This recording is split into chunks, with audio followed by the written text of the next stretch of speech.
There is a tragedy unfolding in our country today. Government wants to ignore this tragedy. It wants to misinform people about this tragedy. But the truth is that a huge tragedy is unfolding. And I'm not just talking about the farmers, because that is only a part of that tragedy. And I would like to go into a little bit of detail about what is happening to our country. And I think it is important that youngsters who believe in the future of this country listen carefully to what I am saying, because this is not about the present. What is happening is about your future and this country's ability to be economically strong, this country's ability to give you a job, this country's ability to stand tall among other nations. So, what we are seeing, and we've seen it in industry after industry after industry. We've seen it when it comes to the airports. We've seen it when it comes to infrastructure. We've seen it when it comes to power. We've seen it when it comes to telecom. We've seen it when it comes to retail. Across the board, what we are watching is the development of massive monopolies in this country. What do I mean? I mean that 3, 4, 5 people are now owning this country. This country is now owned by a limited, small group of people who I term as crony capitalists, who have a close relationship with the Prime Minister and who provide the Prime Minister with media support. And I don't mean you, because you are not the decision makers. I mean the forces that control you. Which was the space that was protected from monopolies until now? First of all, the biggest business in this country, and this is something that youngsters have to understand, the biggest business in this country is agriculture. 60% of our people are in agriculture, and in terms of the value, agriculture is by far the biggest hit. Agriculture is not just what the farm grows. Agriculture is the machinery that moves that produce. Agriculture is the structure of how that produce is sold. And now what we are seeing is the last bastion that was protected from monopoly is now being overrun. How is it being overrun? 3 new laws have been passed. They are designed to destroy Indian agriculture. How are they designed to do it? By destroying the mandi, by destroying the Essential Commodities Act, and by making sure that no Indian farmer can go to court to protect himself. And to me it is a tragedy that this entire country is just watching this ridiculous show. It is a tragedy because it shows me that the country itself is not able to understand the depth of what is happening.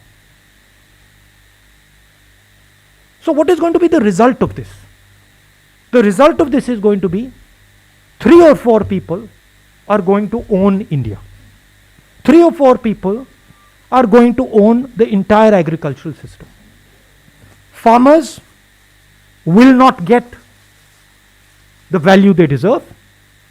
The mandi system will be destroyed.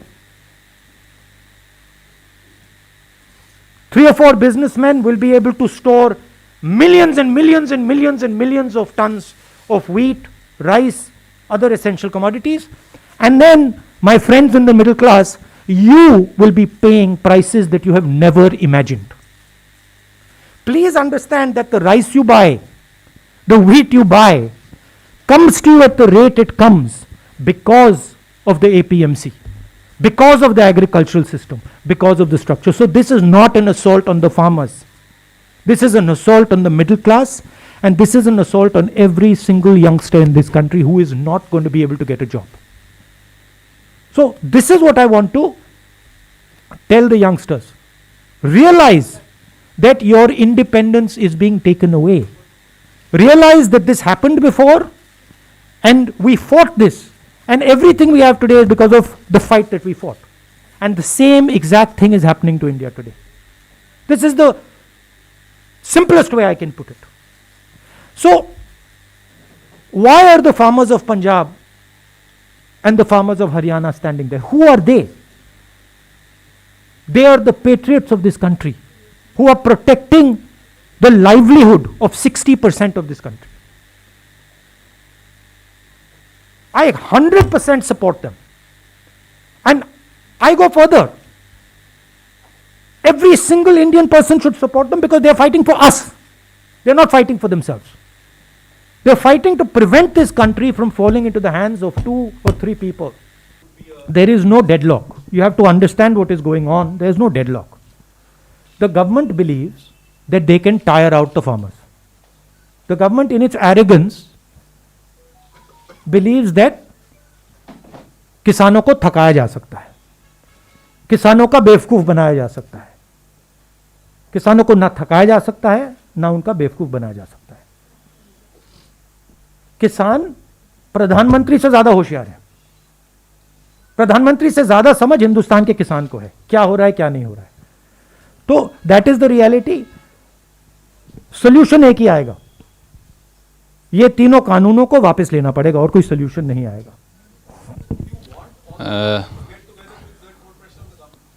We are exerting more pressure.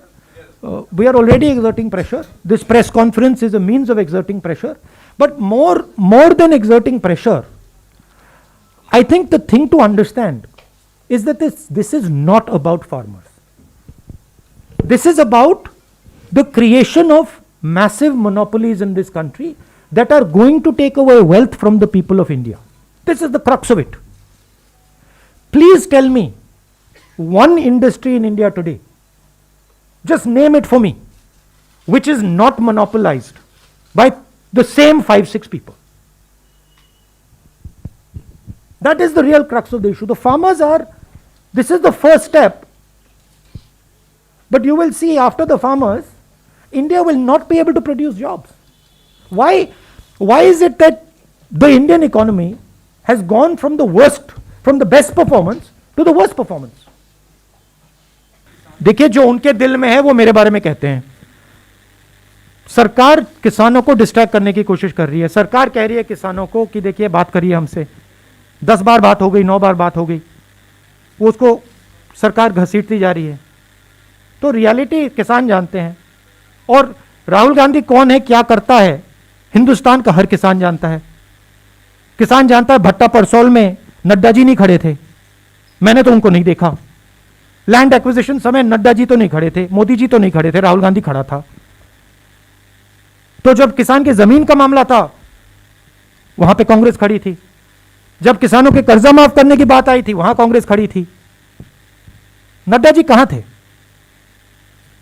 मुझे तो नहीं दिखे.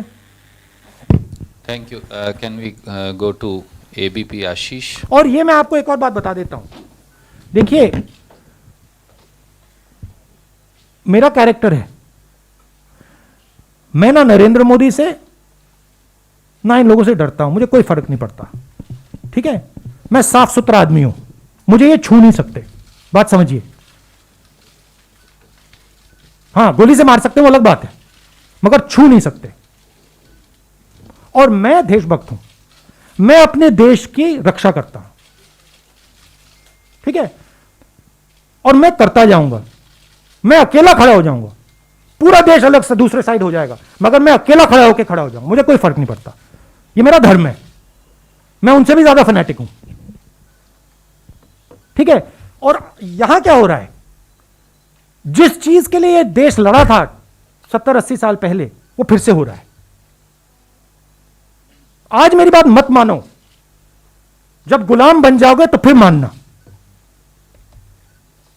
मेरे लिए acceptable है, मैं तो गुलाम नहीं हूं ना। ये क्या जेपी नड्डा मेरे प्रोफेसर हैं क्या कि मैं इनको जवाब देता जाऊं? ये कौन है ये? क्या ये हिंदुस्तान के प्रोफेसर हैं, टीचर हैं क्या? उनका क्यों जवाब दूं मैं? कौन होते हैं वो? मैं हिंदुस्तान का जवाब देता हूं, किसान का जवाब देता हूं। किसान मुझसे कोई भी सवाल पूछे, जवाब दूंगा। और जहां तक एग्रीकल्चरल सिस्टम की रिफॉर्म की बात है, हां हमने रिफॉर्म की बात की है, मगर हमने एग्रीकल्चरल सिस्टम को डिस्ट्रॉय करने की बात नहीं की। हमारे किसी भी कानून में यह नहीं लिखा कि किसान जाकर कोर्ट में नहीं जा सकता। हमारे किसी भी कानून में यह नहीं लिखा कि मंडी को हम खत्म कर देंगे, नष्ट कर देंगे। हमारे किसी भी कानून में नहीं लिखा कि हम मतलब 1-2 लोगों को पूरे हिंदुस्तान का अनाज स्टोर करने देंगे। कोई भी हमारा किसान, कोई भी ऐसा कानून नहीं है। देखिए, ये एक प्रोसेस है। ये जो 3 कानून है, ये प्रोसेस के एक भाग है। प्रोसेस क्या थी? प्रोसेस भट्टा परसोल, प्रोसेस लैंड एक्विजिशन, प्रोसेस कि नरेंद्र मोदी जी ने कहा मैं बोनस नहीं दूंगा, एमएसपी में सही पैसा नहीं देना। आस्ते आस्ते आस्ते आस्ते नरेंद्र मोदी जी, बीजेपी किसान को कमजोर करने की कोशिश कर रहे हैं। एक बार किसान कमजोर हो गया तो फिर वो लड़ ही नहीं पाएगा। तो ये जो 3 कानून है, ये एक प्रोसेस है, ये यहां नहीं रुकने वाले। इनका लक्ष्य है कि हिंदुस्तान के किसान को ये खत्म करना चाहते हैं। और ये जो पूरा एग्रीकल्चरल सिस्टम है, ये अपने 3-4 मित्रों को देना चाहते हैं। ये रियलिटी है। और हमारा काम हिंदुस्तान का जो किसान है उसका प्रोटेक्शन करना है। तो इस स्पेसिफिक इंस्टेंस में ये 3 कानूनों को रद्द करना ही पड़ेगा। कांग्रेस पार्टी की पोजीशन है, किसानों की पोजीशन है। मगर आप यह मत सोचिए कि अगर ये 3 कानून रद्द हो गए, नरेंद्र मोदी वहां रुकेंगे। वो नहीं रुकने वाले। वो हिंदुस्तान के एग्रीकल्चरल सिस्टम को 3-4 लोगों के हाथ में करना ही चाहते हैं और हमें उनको रोकना है। Look, the law will take its own course, but I have an observation. This was top secret information. This was not provided to anybody else. There were 4 or 5 people who knew this information. Prime Minister of India, possibly the Defense Minister of India, the Home Minister of India, the Air Force Chief. These would be the 5 people who would know this.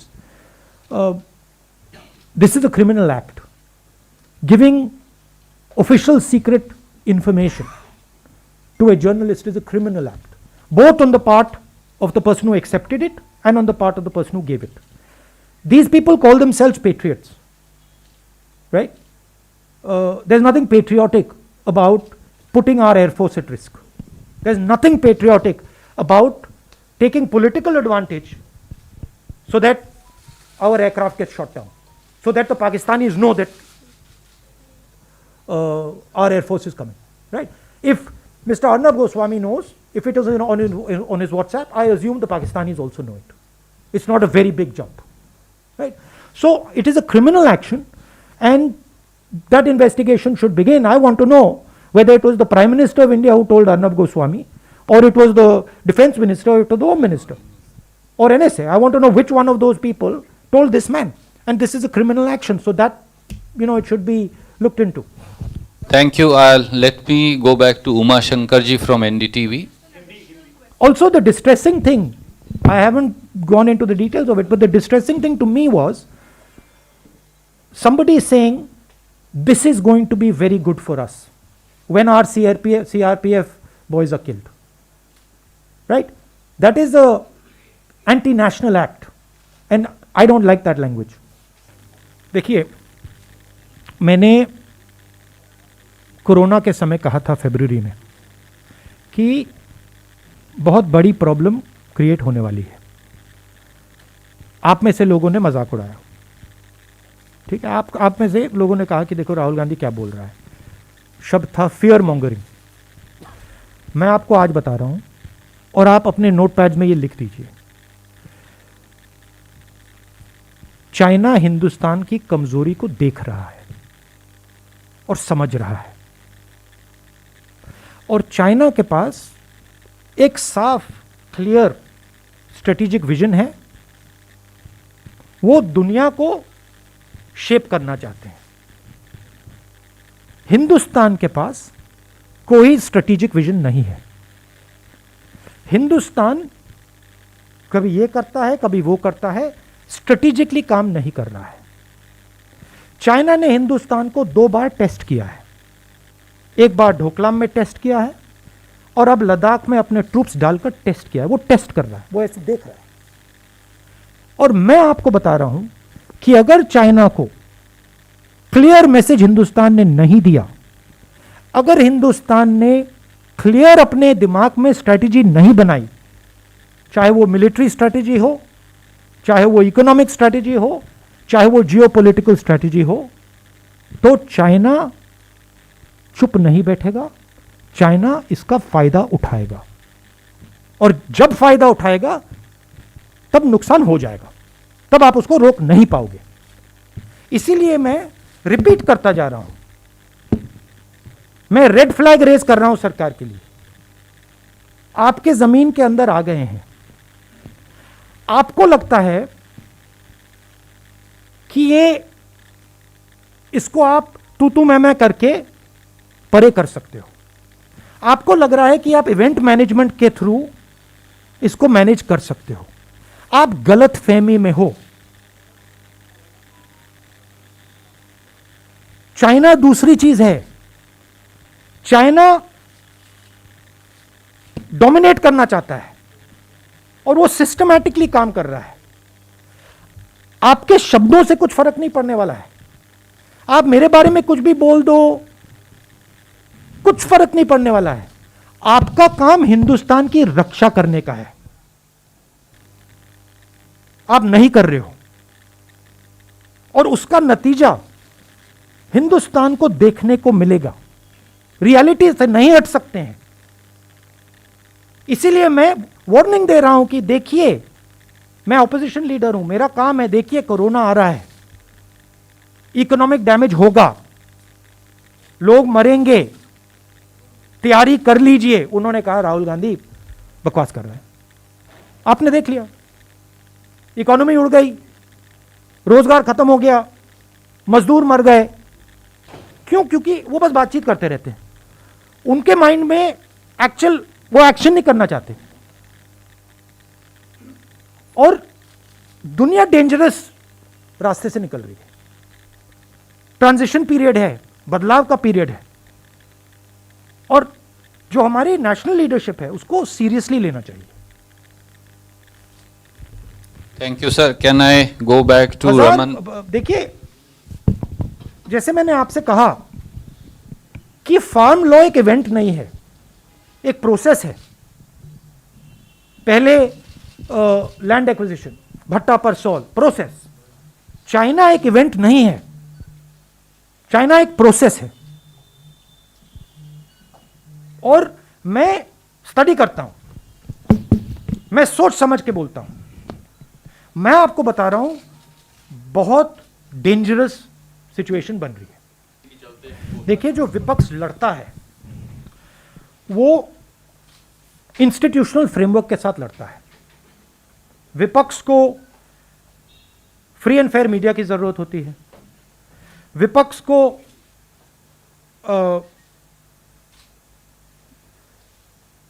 Institutions की जरूरत होती है, विपक्ष को judiciary की जरूरत होती है, विपक्ष को पार्लियामेंट की जरूरत होती है। तो हर इंस्टीट्यूशन को इन लोगों ने कैप्चर कर रखा है। कोर्ट्स को ये कंट्रोल करते हैं, मीडिया को ये कंट्रोल करते हैं, पार्लियामेंट में बोलने नहीं देते हैं। तो जिस प्रकार से अंग्रेज हिंदुस्तान को चलाते थे कि देखो,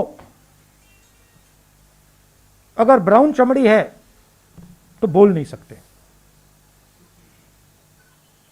वैसे ये हिंदुस्तान को चला रहे हैं। बोल नहीं सकते, बोलोगे तो मारेंगे। तो डर का माहौल है। आपने अभी बोला कि सब लोग कहते हैं कि राहुल गांधी लड़ रहा है, मगर डर का माहौल है। आप लोग जानते हो कि जो आपको रियलिटी दिख रही है आप नहीं कह पाते हो, आप मेरे पास आके कहते हो। तो ये हिंदुस्तान की रियलिटी है और इससे हम लड़ेंगे। देखिए, गवर्नमेंट का अप्रोच है कि एटीट्यूड है कि हमें सब कुछ मालूम है और हमारे खिलाफ जो भी बोलता है वो एंटी नेशनल है, क्रिमिनल है, ये इनकी अप्रोच है। हम जो बोल रहे हैं, हमें प्रॉब्लम दिख रही है, कोरोना की हमें प्रॉब्लम दिखी, हमने बोला, गवर्नमेंट हमारा दुश्मन बना देती है। हमने चाइना की बात बोली, गवर्नमेंट हमारा दुश्मन बना देती है। बट हम वार्निंग सिग्नल दे रहे हैं। गवर्नमेंट को यह समझ नहीं आ रही है कि मान लो इन्होंने इन किसानों को दबा भी लिया, मामला वहां नहीं रुकने वाला, एनर्जी कहीं और से निकलेगी, युवाओं से निकलेगी, अनएम्प्लॉयड यंगस्टर से निकलेगी। तो हम वार्निंग दे रहे हैं कि देखिए, आपने हिंदुस्तान के किसानों पर आक्रमण किया है, यह आप मत कीजिए, आप इनकी शक्ति को नहीं पहचान रहे हैं। तो ये रियलिटी, इनकी अप्रोच ही गलत है। ये सीखना नहीं चाहते हैं, ये सोचना नहीं चाहते हैं, ये सिर्फ बोलना चाहते हैं। इनको सिखाया गया है, आरएसएस के लोग उनको सिखाते हैं कि देखो, ना तुम्हें सुनना है ना तुम्हें समझना है, तुम्हें बस बोलना है। और बोलने में ये टॉप ग्रेड है, बट सोचते नहीं है। और देश को चलाने के लिए बोलने से ज्यादा सोचने की जरूरत होती है। I believe in the spirit of this country. I do not believe that you can impose slavery on this country. I do not believe this country will accept 5 or 6 people owning it. I don't believe it. So where will the resistance come from? It will come from the people of India. Our job is to highlight what is going on to the people of India. We are struggling. Why? Because the instrument of transmission is not controlled by us. Right? So the press is not controlled by us. We don't have the thousands of crores of rupees that Narendra Modi ji has. We cannot put thousands of crores of rupees in social media. We cannot. But this is an advantage for us, because it forces us to be pure. It forces us to be honest. It forces us to tell the truth. This is good. I don't have a problem with it. I think broadly I will tell you, if you step back a little bit, what has happened is that the vision that India had for itself from 90s has collapsed. What used to work in the 1990s does not work anymore. So India requires a new vision. It requires a new imagination. And this is all the turbulence that is taking place because India does not have a vision. And Congress Party's job and its skill is in providing that vision. So you will see that we will provide India with that vision. There are many millions of people in India who do not accept this nonsense that is going on in the country. And they understand that there is a massive failure taking place. We used to be preeminent economy in the world. We are laughing stock. We are complete laughing stock. We cannot give our youngsters jobs. Our farmers are sitting outside in the cold. I don't know why Narendra Modi ji thinks this is something to be proud of. This is something to be ashamed of. The whole world is looking and saying, what is going on? Why are lakhs of farmers sitting outside Delhi? So he is destroying India's image, which the Congress has built. Slowly, Mahatma Gandhi first. Slowly we've built it. वो उसको उड़ा रहा है, मतलब फाड़ फूड़ के फेंक रहे हैं. So that is the reality.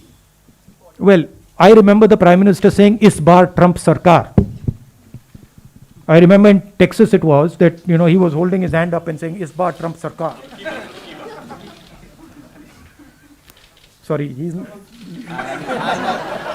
I'm not Trump. He's not Trump. I'm Joe Biden. No, the point is whether he is Trump or Joe Biden. The point is whether it's Trump or Joe Biden, right? As a prime minister of a country, you don't do something like that. Because you're disrespecting the people of the United States by doing this. Because this is their choice, not your choice. So it is a lack of understanding of fundamentals. And you know, now of course, Trump lost. देखिए, एक journalist को defence का sensitive information Balakot से पहले information दी जा रही है. उसी जर्नलिस्ट ने पहले कहा पुलवामा के बाद कि यह हमारे लिए बहुत अच्छा हुआ है. Reflection of the mindset of the prime minister. जो इनकी माइंडसेट है वो उनकी माइंडसेट है. ये देखो हमारे लिए बहुत अच्छा हुआ है कि हमारे 40 लोग मर गए, अब हम चुनाव जीत जाएंगे. आपने इंफॉर्मेशन दी, इंफॉर्मेशन चार पांच लोगों के पास थी. ऐसे मिशन में पायलट्स के पास नहीं होती है. ऐसे मिशन में पायलट्स को लास्ट मिनट में मिलती है. एयर चीफ के पास थी, prime minister, home minister, defence minister, NSA. इन 5 लोगों में से किसी ने इस व्यक्ति को यह इंफॉर्मेशन दी. यह क्रिमिनल एक्शन है. पता लगाना पड़ेगा किसने दी और उन दोनों को जेल में जाना पड़ेगा. और यह प्रोसेस शुरू हो जानी चाहिए. मगर यह प्रोसेस शुरू नहीं होगी. मैं बता दूंगा आपको क्यों. क्योंकि प्रधानमंत्री ने इंफॉर्मेशन दिया होगा.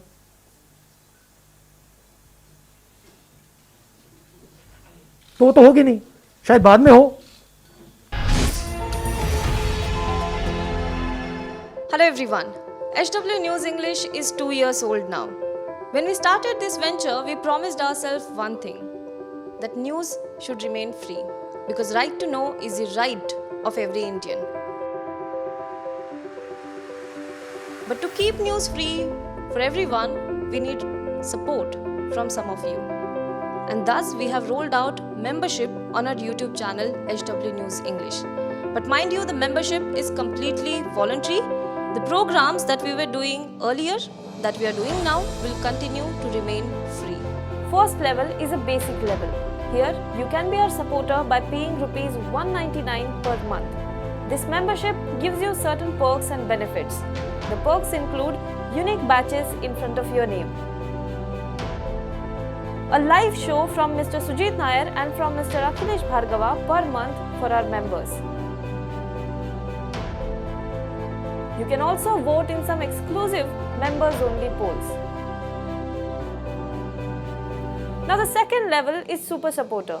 Here you can be our Super Supporter by paying rupees 3,999 per month. This membership will include every perk that comes with basic level. Additionally, our Super Supporters can be a part of a WhatsApp group where we can have discussions and suggestions on various topics. The second perk includes a gift pack with our merchandise. And the third perk is a Google Meet with Mr. Sujit Nair, where you can join the meet and ask your questions to Mr. Nair face to face. Lastly, if you like, we would give a shout out to our super supporters in our programs. So, hope to see you soon with our badges.